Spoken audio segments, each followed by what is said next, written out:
Okay, so to kick off the lunch and learn topics, I thought I would talk about CSS, the good bits, or kind of subtitled How We CSS at Icelab in 2017. And I think CSS can be quite an exhaustive topic. So I think the way to kind of approach it is to talk about, as designers and developers, how we can really use the best parts of CSS in our applications today. I think a good place to start is to think about what we're building. So we're building better apps in the dry RB world. We're building maintainable apps. We're building apps that are kind of more modular. We're building apps that are funner to work on. We're building apps that are easier to touch after long periods of absence. And I guess along with those better development tools, our front end can be better as well. Our CSS can be better. Our CSS can be code that we're proud of, code that's modular, code that's easier to maintain, and code that doesn't become bloated and cluttered after 6 months returning to the app later. And that's something that's really important to me, writing better front-end code at Icelab in 2017. And I think we've come a long way, particularly with a language like CSS. And it's probably poignant that we take a quick look at how we got here. So I'm sure everyone has written some CSS like this, but this is when we're building single page applications, static sites, one big style sheet called style.css, and we're writing kind of generic styles like this. And then we move forward a bit and we're working on Rails apps, and we have the asset pipeline, and we have all these cool kind of build tools and preprocessors, and so we have the power of Sass available to us. So it became really easy just to nest things together and to make CSS really convenient to write, and all those things that were a headache 5 or 10 years ago now conceivably was solved with Sass. And that meant that we could write things like this. So we could have includes, we could have extends, we could have all these crazy nesting and pseudo selectors. And the good thing was that it made CSS quite easy to write. Like it was easy to spin up CSS quickly, but the output could be really messy and really bloated. And I'm absolutely guilty of not checking the output of these things as much as we probably should. And so if you were to kind of inspect your CSS and look at what was the output, you would see that we just have these nested, messy, cluttered rules. And so then when we're thinking about things like performance, which is so important, we're not necessarily writing the best front-end code. Which brings us to today. And I think we've kind of finally arrived at what I would call the golden path. We're writing vanilla CSS today. We're writing progressive CSS. We're not depending on preprocessors like Sass or less. We don't have to worry so much about things like vendor prefixing. We don't have to worry so much about awful legacy browser support like Internet Explorer 6 and Internet Explorer 7. And we have some great build tools and things like Webpack at our disposal, which makes CSS convenient to write and gives us some of those same tools. So I think the first place we should start is talking about structure and kind of the golden structure for CSS classes in modern web apps, particularly here at Icelab. So we've kind of come up with a combination approach of BEM, which is the block element modifier syntax, which I'll talk about more in a second, and trait classes, which are these kind of generic utility classes that provide little bits of reusable functionality that kind of help us build up our layouts very quickly. So let's take an example here. So this is the icelab.com.au Berg website that we launched last year.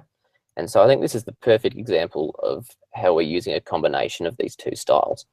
So we have our BEM syntax here. So we have a block called the masthead, and then we have elements inside that block. So we have our logo, we have a nav block, we have a nav item, we have a nav anchor. And so that's kind of how the BEM syntax works.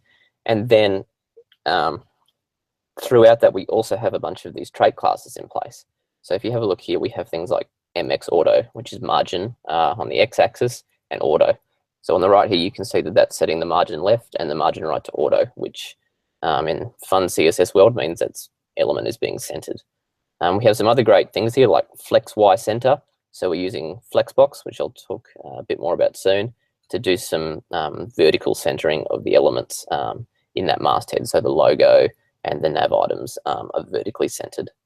And we've also got some other stuff here. So we've got a clearfix utility class, which is something that we still kind of have to worry about today. We have a deflex for display flex, flex X center, and then we have some cool stuff here with our navigation bar. So if you've seen the Icelab site, you'll notice that those nav elements kind of fade in with some CSS animation. And so we're using a generic trait class here to set a delay on these. So we have a delay of 200, 350, 450, 400 milliseconds. And so it makes it really easier for us to kind of adjust those things in the HTML and kind of get that layout looking perfect. So it can be a hard decision to work out, like, do I require a BEM module here, or should I use a trait class? And I think it's really a judgment call to kind of try and work out what it is we're building.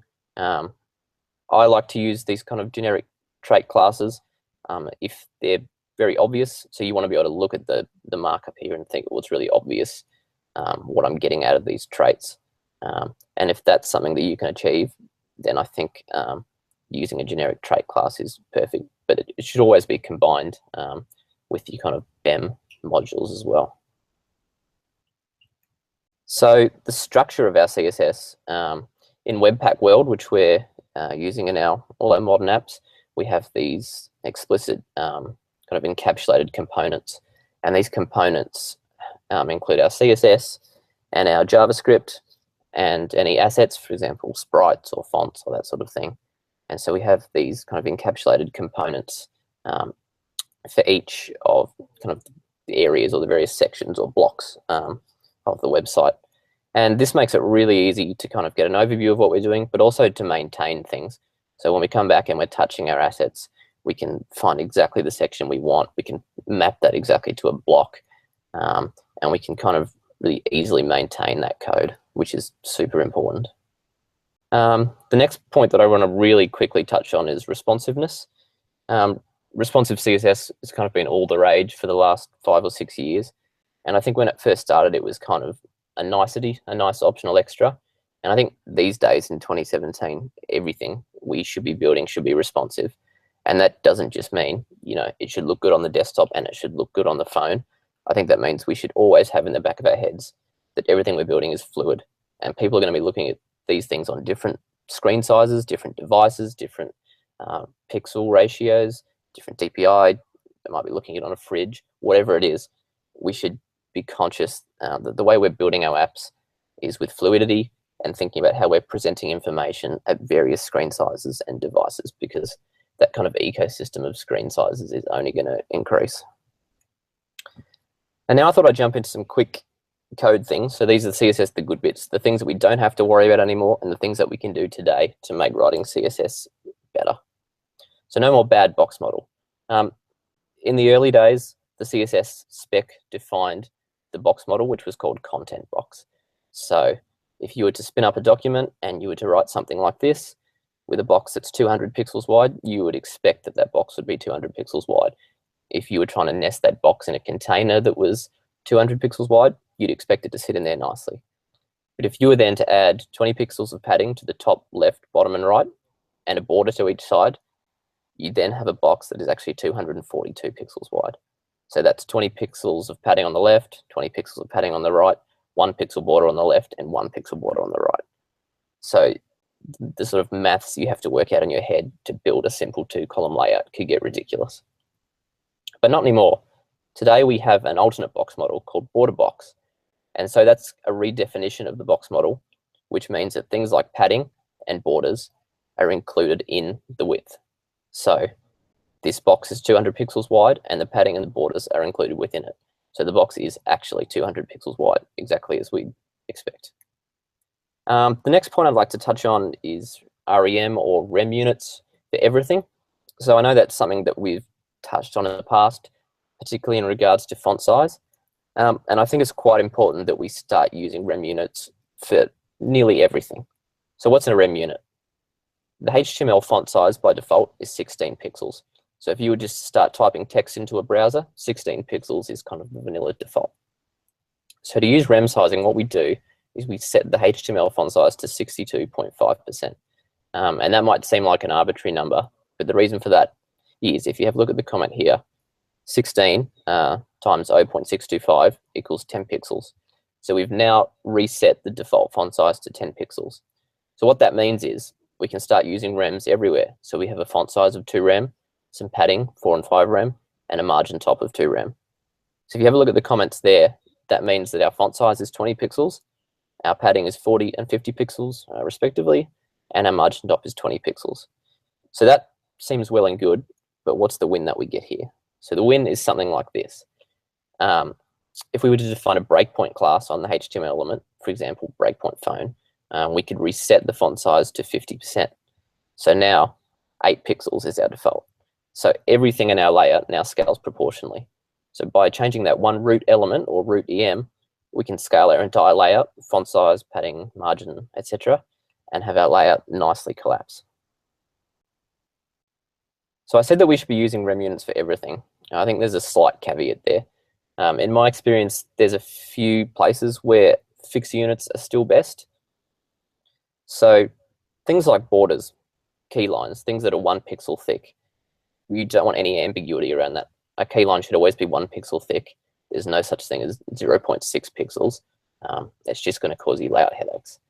And I think other things like interface elements, particularly things that we've designed, probably need consistent sizing. So for example, if we have a button element that has a border radius of 8 pixels, that is kind of a UI element. And I believe those things, depending on the project, should be consistent throughout. So I think when you want consistency of UI, it's important that you do realize that pixels are still a perfectly viable option. But rem sizing in general has kind of revolutionized the way we can kind of scale layouts. So examples of things like logos.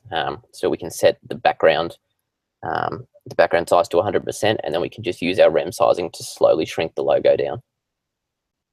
CSS3 selectors is another thing that we can use today. So I think there's a trade-off here. We can't go overboard using these types of things. I don't think we should use CSS3 selectors and pseudo classes in place of a regular class where that is beneficial. But I don't think we have to worry so much about archaic browser support that we need to avoid these things altogether. So some really useful things like first of type, first child, last child, really great things to use. Things like nth child even, nth child 2, so that selects the second element. Nth child 3n plus 1, which selects every third element. It kind of shifts our index plus 1, so we're starting at the second element. So there's super useful kind of use cases for these kind of things. Things like calendars that we've built for places like the Wheeler Center, using these kind of selectors to be able to target specific days or to be able to collapse the layout conditionally based on elements. Additionally, there's some great CSS selectors. Not all of these are brand new, but a lot of these I find are probably quite heavily underused. So the first one is one you've probably seen before, which is the direct descendant selector. So that will target LI or list item elements that are direct descendants of ULs. So an example case here might be if we had a nested list within inside a nested list, this would target the kind of top level LIs. H1 plus P, so that's the adjacent sibling selector. So this targets P or paragraph elements that directly follow a H1 element. So you can think of like some really great use cases there. Things like, you know, the first paragraph of a body of text that follows a heading, or, you know, a figured caption that immediately precedes an image. And then down at the bottom here, we've got one that I probably use least, but have used this a couple of times before. So this is kind of a general sibling selector. So this targets all span elements that follow a P element. Variables. So variables was one of the big wins that we got with preprocessors like Sass and Less, but we can do that natively now in CSS. And so the kind of convention that we use is to nest all of those variables together in this root element, which we define at kind of the top of our index document. So technically you can dump these variables wherever you like, but it's kind of a nice convention that they're kind of encapsulated at the top here. So let's have a look here. The syntax is a bit weird, but we can set literally anything in these variables. So we can set color properties, we can set font stacks, we can set things like values, And then in our element here, we can use this var dash dash syntax, which I will type every time wrong and put the dash dash outside the var. But that means that we can set those variables in one place and have them throughout our CSS without any preprocessor stuff. So this is all kind of native CSS. Another big thing is dynamic calculations using the calc function. This is a really, really, really handy thing, and I'm not quite sure how I ever built layouts without it. So if you take an example like this, we have an element, the background position. So we have our XY values here. So it's 50% from the top and 100% to the right. So we also have a margin left of 10 pixels, and we have a width here of 100%. So we can use our calc function like this. We can say, okay, so we want our background to be positioned 100% from the right, but shift it back in 20 pixels. So there's no other way to do that otherwise. We could say right, or we could say 100%, but there's no kind of unhacky way to tack that background back in. In the same way, we can say that we want our element to be 100% wide, but we also want to take off 10 pixels. We want to account for that margin that we've set. So that means that we can build really nice explicit layout stuff and use the calc function to combine fixed values like our 10 pixels and these kind of computed values that the browser works out when it's building the layout. So there's another really great example that we can use calc for, and that's for showing working. So we've all probably seen things like this when we're building up grid classes. So, you know, width equals 14 point blah, blah, blah, blah, blah, blah, blah, blah percent. So if you come back and have a look at that in 3 weeks and you think, why did I write 14? Blah, blah, blah, blah. So if we're using the calc, we can write 100% divided by 7. So that becomes like super obvious now that we're building a grid system, and that's a 7, like a 7 column element. Flexbox. Flexbox is probably something that you've heard about and that we've used a little bit. So Flexbox lets us do all the things that were very difficult to do before. So things like vertical centering, ordering, justification, equal height, sticky footers, and a bunch more stuff. So how does Flexbox work? Display flex is really the key to the magic world. And it's important to note here that it's a bit confusing because display flex actually does nothing to the element. All display flex does is impart behavior on that element's children. So we can do things like this. We can align all that children's items to the center. We can do some wrapping stuff, which lets us make those things equal height. We can give specific rules to child elements. So we can say this element aligns itself to the center vertically and horizontally. We can do things like order. So we can say this element might come first or last in the DOM, like in our actual HTML, but when it's presented via CSS, let's swap that order around and put this at the top of the screen. So let's talk about a couple of use case examples for that. Vertical centering is the obvious one. We want things to look nice. We want things to be centered. We don't have to worry about, let's work out the height of this and then what's half the height of that. And so we do -3 pixels and then, oh no, if the logo shrinks, then we need to calculate that all again. So we get this automatically vertical centering with Flexbox. We get the ordering, which I discussed a second ago.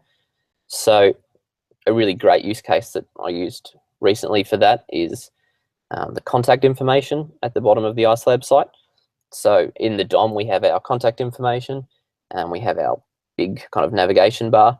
And on mobile, I think it's quite important that that contact information comes up to the top. So using the order command, we can simply swap the order of those divs around. So now when someone's looking on a small screen phone, they get our phone number and our address first, and then they get all the other cruff after that. Justification.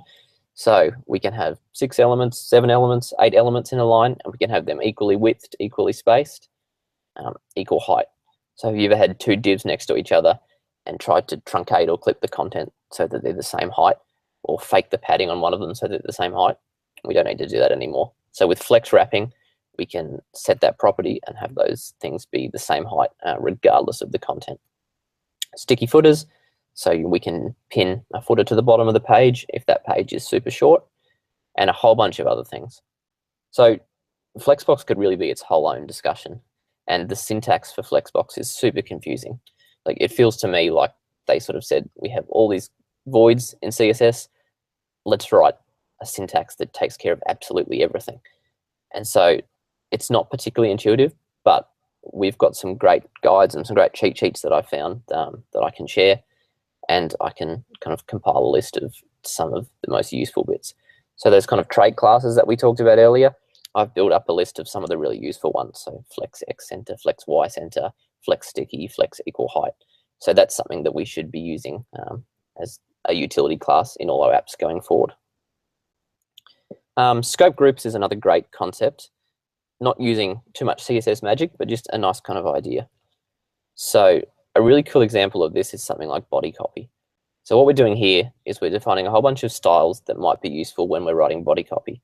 And we're prefixing them all with this copy class. So copy H1, P, P the first letter, the last paragraph, and some presentational stuff like italics and bolding.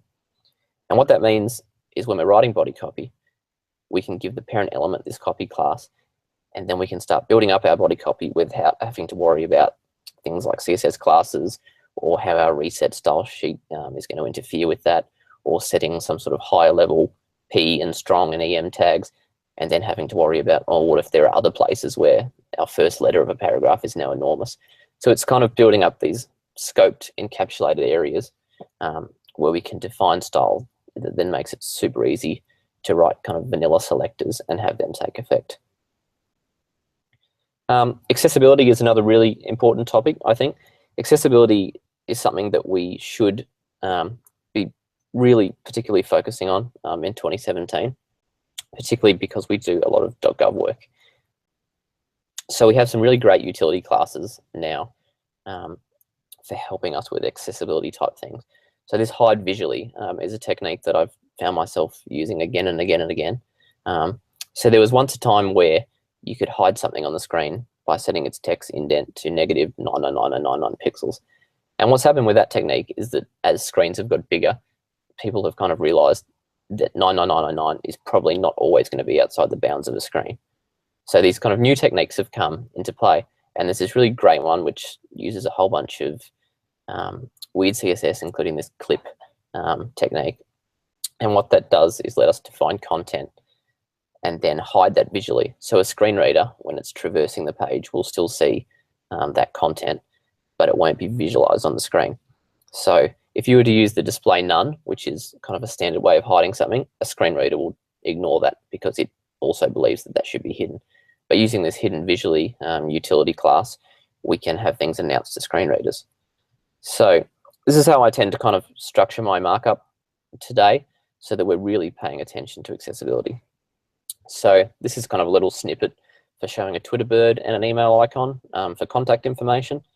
So the standard way to do this would probably just to include the I tag, but that's not particularly intuitive. So what we've got here is we've got a span tag, and we're using our hide visually class. And so we're being really explicit about what we're showing here. So the whole action here is follow Andy McRae on Twitter. And below that we have email Andy McRae. And then we're using some of these ARIA labeled by classes to show that this I element is labeled by our hidden element here above. And I think it's really important to think about doing this as much as we can. Like, it's very easy to forget about accessibility and to just bang this stuff out kind of quickly. But we have the tools at our disposal these days that we can pay particular focus to those kind of things, and we can build up really great accessible apps. So we had a couple of questions in the Slack channel yesterday that I thought I would just run through quickly. So Michael asked about the current state of browser compatibility. So I think IE 10 and above is generally pretty good these days. IE 10 started to support the Flexbox stuff. IE 6, 7, 8, and 9, we don't particularly worry about it anymore. And the Edge stuff, so the IE 13 and 14, Edge browsers or whatever they're called, are pretty good. The current Firefox, Chrome, and Safari are all very good. And we have some great tools for kind of auto prefixing to take care of that legacy stuff. But in general, like, I don't think we want to go overboard flexboxing everything, but I think we can safely use a lot of these kind of CSS3 pseudo selectors and flexbox syntax and variables, and the browser support is quite good. So yeah, I guess it's dependent on the job, but a benchmark for me is, like, I want it to look really good in IE 10, and I think we can kind of gracefully degrade things in browsers below that. So pre and post processing. In the Webpack world, we used post CSS, which is kind of a collection of JavaScript plugins that let us do really cool kind of processing to our CSS. So we have tools for linting, we have tools for minification, we have vendor prefixing, and we're using CSS Next, which lets us kind of write CSS syntax for today, but then we'll kind of transform and translate that syntax to make sure that we're accounting for legacy browsers. So we can write things like padding equals 2 rem, and CSS Next will convert that to padding equals 2 rem, and also padding equals 20 pixels as a legacy browser fallback, which is really good. And on the processing side, so we guess we've moved away from Sass and less, but vanilla CSS, like I said, in these days has a bunch of great tools. So we can do most of the things that we could do with Sass. We just don't have to be as worried now about code bloat because we're seeing the code that we're writing. And I think like CSS in the future with CSS4 and stuff, whenever that is coming, we have some even greater selectors. So things like searching and traversing by classes, and we have some color functions and lots of cool stuff coming there. What's on the to-do build wish list for upcoming projects? So for me, I would like to focus on building flexible layouts. I'd like to build layouts with modern CSS that look great across different devices, different screen sizes, without so much focusing on let's build this for the iPhone 6 or let's build this for the whatever. Like, let's use modern techniques so that we can kind of future-proof these things and make them as flexible as possible. Let's make nice layouts that scale. Let's make layouts that collapse. Let's make layouts where the content is, we don't have to worry about things like equal heights. We don't have to worry about the number of items in a row looking stupid. Let's like gracefully collapse these things and make these layouts as flexible as possible. And I'd also like to look more into things like animation.